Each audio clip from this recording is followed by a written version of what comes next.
സംസ്ഥാനത്ത് മഴയ്ക്ക് സാധ്യതയെന്ന് കേന്ദ്ര കാലാവസ്ഥാ വകുപ്പ്. വിവിധ ജില്ലകളിൽ കേന്ദ്ര കാലാവസ്ഥാ വകുപ്പ് യെല്ലോ അലർട്ട് പ്രഖ്യാപിച്ചു. മലപ്പുറം, കോഴിക്കോട്, വയനാട്, കണ്ണൂർ, കാസർഗോഡ് എന്നീ ജില്ലകളിലാണ് യെല്ലോ അലർട്ട് പ്രഖ്യാപിച്ചത്. വിവരങ്ങളുമായി മാനസ ചേരുന്നുണ്ട്. മാനസ, എങ്ങനെയാണ് സംസ്ഥാനത്തെ മഴ മുന്നറിയിപ്പുകൾ?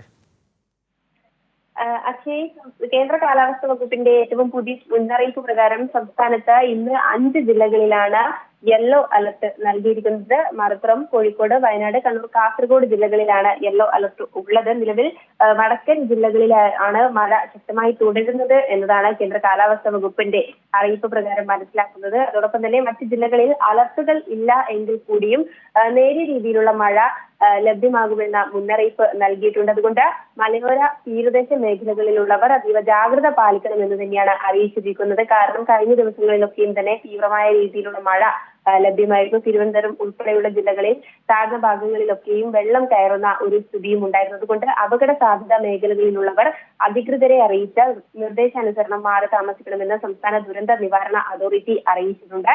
അതോടൊപ്പം തന്നെയാണ് ശക്തമായ കാറ്റിന് സാധ്യതയുണ്ടെന്നാണ് മുന്നറിയിപ്പുള്ളത്. മണിക്കൂറിൽ 40 കിലോമീറ്റർ വരെ വേഗതയിൽ വീശുന്ന കാറ്റിനാണ് സാധ്യത. അതോടൊപ്പം തന്നെ മത്സ്യത്തൊഴിലാളികൾക്കും വരുന്ന ഇന്നും നാളെയുമായി ജാഗ്രതാ നിർദ്ദേശം നിലനിൽക്കുകയാണ്. കേരള, ലക്ഷദ്വീപ്, കർണാടക തീരങ്ങളിലാണ് ജാഗ്രതാ നിർദ്ദേശം നൽകിയിരിക്കുന്നത്. അതുകൊണ്ട് തന്നെ അതിശക്തമായ മഴയിൽ നിന്നും മഴയ്ക്ക് നേരിയ ശമനമുണ്ട് എന്ന രീതിയിലുള്ള അലർട്ടുകളാണ് കാലാവസ്ഥാ വകുപ്പ് നിലവിൽ അറിയിച്ചിട്ടുള്ളത്. അക്ഷയ്. ശരി, സംസ്ഥാനത്ത് വടക്കൻ ജില്ലകളിൽ മഴ തുടരും. മലപ്പുറം, കോഴിക്കോട്, വയനാട്, കണ്ണൂർ, കാസർഗോഡ് ജില്ലകളിൽ യെല്ലോ അലർട്ട് പ്രഖ്യാപിച്ചിട്ടുണ്ട്. മാനസയാണ് വിവരങ്ങൾ നൽകിയത്.